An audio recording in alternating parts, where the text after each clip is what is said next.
Нэрнээсээ эхлээд уг нь кинон анхаарал татаж байна. Хүүхдийн хүчирхийлэл, хар тамхины хэрэг, нинжа зэрэг хар сэдвүүдийг хөндөж хийснээрээ онцлогтой. Уг кинон хүүхдийн эрх зөрчигдөж, орхигдож байгаа болон гэмт хэргийг өгүүлнэ. Хаалганы цаана хүүхдүүд өөлж байгааг нийгэмд ил болгохоор найруулагч Ариун Болд киноны зохиолыг бичиж найруулжээ.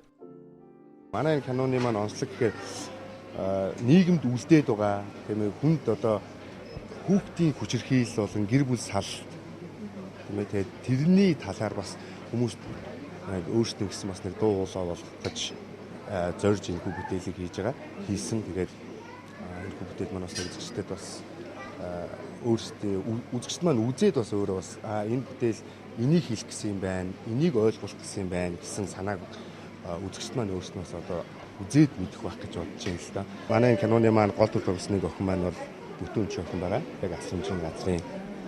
Тэгэхээр бас энэ хүүхэд маань өөрт нь их ойр учраас энэ маань их тоглоход бас их өөрт нь бас амархан байх гэдэг үүднээс.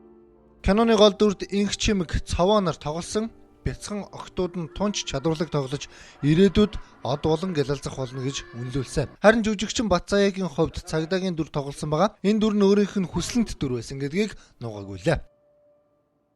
Миний Багдаа мөрөдөд дүүгээс энэ дүрийн саналыг манай киноны ерөнхий найруулагч Ариука буюу Ариун Болд маань тэгээ продюсер Мөнх Тулах хоёр яг хоёулаа хурж ирж надад санал болгосон. Кино уран бүтээлээр илэрхийлж бас нэгэн далд ертөнцийг ил гаргах нь бас зүйтэй юм аа.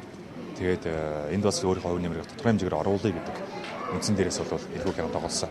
Манай киног үзсэн баярлаа. Тэгээд одоо юу дахин хичээнэ гэж. Манай кино маань маш гоё байсан. Манай энэ киног ирж үзээрэй гэж би та бүхэнд хэлмээр байна.